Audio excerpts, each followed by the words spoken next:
उसमें किस तरह के रिजल्ट दिखाए जा रहे हैं, हम उसको दिखाना चाहेंगे। तमन्ना हमारे साथ हैं। तमन्ना, किस तरह का इलेक्शन कमीशन में किस तरह का रुझान जो है वो दोनों पार्टियां और तीनों पार्टियों का दिखाई दे रहा है, बताएं। बिल्कुल, अगर मैं रुझानों की बात करूं तो देखिए 68 सीटों के रुझान आगे हैं। 41 सीटों पर लीड करती हुई नजर आ रही है भारतीय जनता पार्टी, और आम आदमी पार्टी 27 सीटों से बढ़त बनाए हुए है। आप जरा यहाँ पर दिल्ली का जरा नक्शा देख लीजिए, ये जहां भी आपको भगवा रंग नजर आ रहा है वो पूरा पूरा बीजेपी अपनी पकड़ में लेने की कोशिश कर रही है।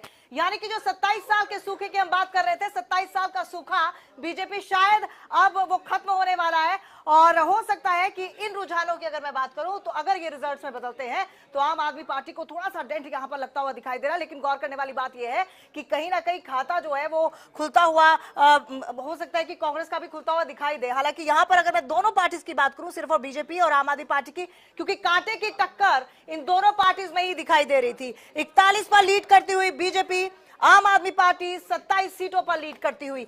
अगर मैं थोड़ा सा और अंदर जाऊं तो हम जो वीआईपी सीट्स की बात कर रहे हैं, तो वीआईपी सीट्स में मैं आपको नई दिल्ली सीट की तरफ लेके जाऊंगी।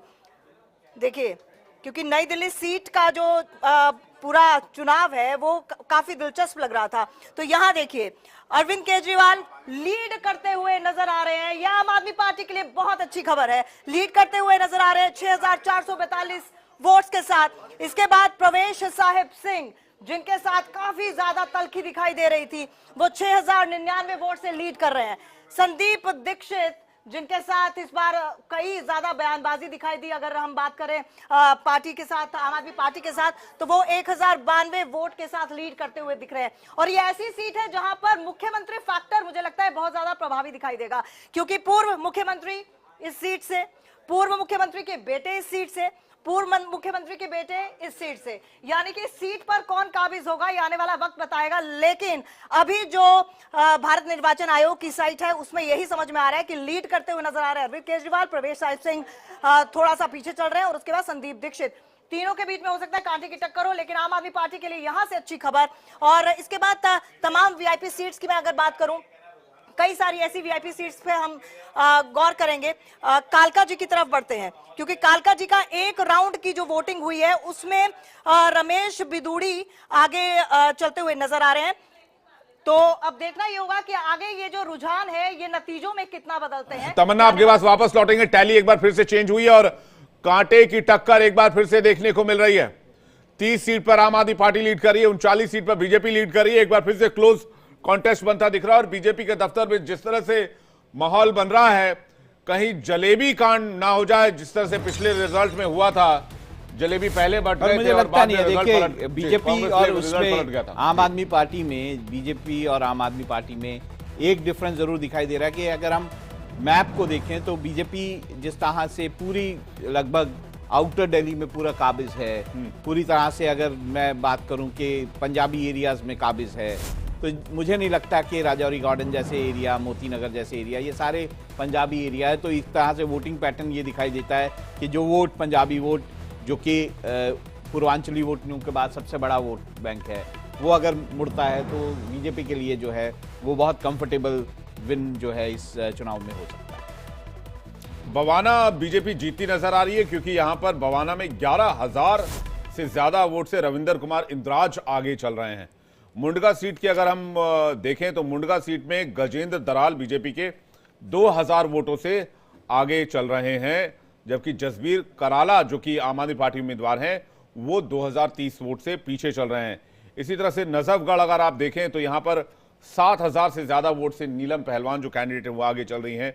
मटियाला की बात करें, वहां पर 4608 वोट से बीजेपी कैंडिडेट संदीप सहरावत आगे चल रहे हैं। बिजवासन की बात करें, यहां पर कैलाश गहलोत हैं, बीजेपी को 2500 वोट से आगे चल रहे हैं। महरौली में आम आदमी पार्टी 2000 वोट से आगे चल रही है, यहां क्लोज कॉन्टेस्ट हो सकता है। अंबेडकर नगर में अजय दत्त 377 वोट से आगे हैं, यहां पर क्लोज कॉन्टेस्ट हो सकता है, यहां मामला कुछ भी हो सकता है।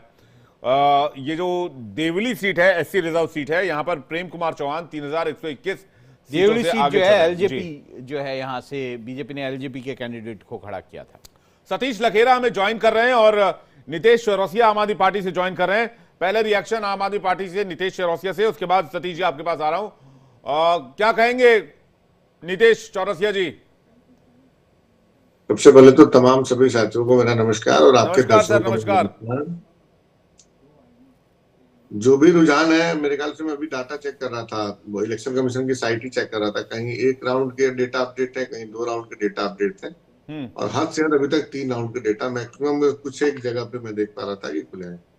तो ऐसे में जो आपके स्क्रीन पे देख रहे हैं किस प्रकार उतार चढ़ाव लगातार बने हुए हैं, तो मेरा मानना है कि अभी कुछ भी कमेंट करें तो बहुत जल्दीबाजी होगी, और हम सब थोड़ा सा धैर्य रखें। और मुझे पूरा भरोसा है कि आम आदमी पार्टी जाते जाते कहीं 13 राउंड होने, कहीं 14 राउंड होने, 15 राउंड होने में बहुत बड़ा फेर पलट होना बाकी है। तो ऐसे में अभी आपने एक शब्द यूज करा था जलेबी कांड, कहीं ये हो ना जाए किसी के साथ। ऐसे में कुछ भी टिप्पणी करना ठीक नहीं है।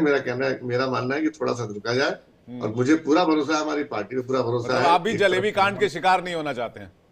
एक तरफ हमारी पार्टी ने पूरी मजबूती से चुनाव लड़ा है, मुद्दों पे चुनाव लड़ा है, और एक तरफ उनको रोकने के लिए किस प्रकार तमाम एजेंसियों का दुरुपयोग किया गया, ईडी, सीबीआई, भाजपा, कांग्रेस मिलकर जो चुनाव लड़ी हमारे खिलाफ, उसका मुंहतोड़ आपको जवाब मिलेगा।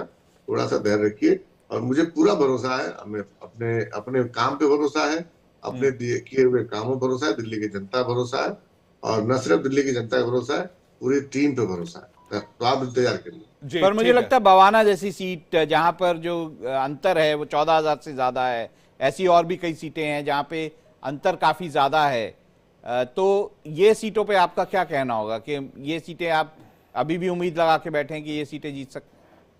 अब वो डिपेंड करता है बवाना में कितने राउंड हो गए, इस पे मैं चाहूंगा कि आप थोड़ा सा स्पष्ट कर दें। मैं आपको अभी बता देता हूं कि बवाना जो सीट है उस पर कितने राउंड हो चुके हैं। बवाना में लगभग 4 राउंड की काउंटिंग जो है वो हो चुकी है। लगभग 3 से 4 राउंड। अब वैसे में कुछ भी कहना ठीक नहीं है, क्योंकि वहाँ 26 राउंड होना बाकी है। बिल्कुल सही बात मुझे बोल लगता रहे है हैं कि आप, बहुत 26 राउंड जल्दबाजी बाकी है वहां पर। 26 राउंड में बहुत बड़ी मेजॉरिटी कहीं ना कहीं। लीड काफी बड़ी है, 14,000 की लीड है। मैं समझ सकता हूँ, लेकिन अभी 26 राउंड का मतलब समझ लीजिए कहीं ना कहीं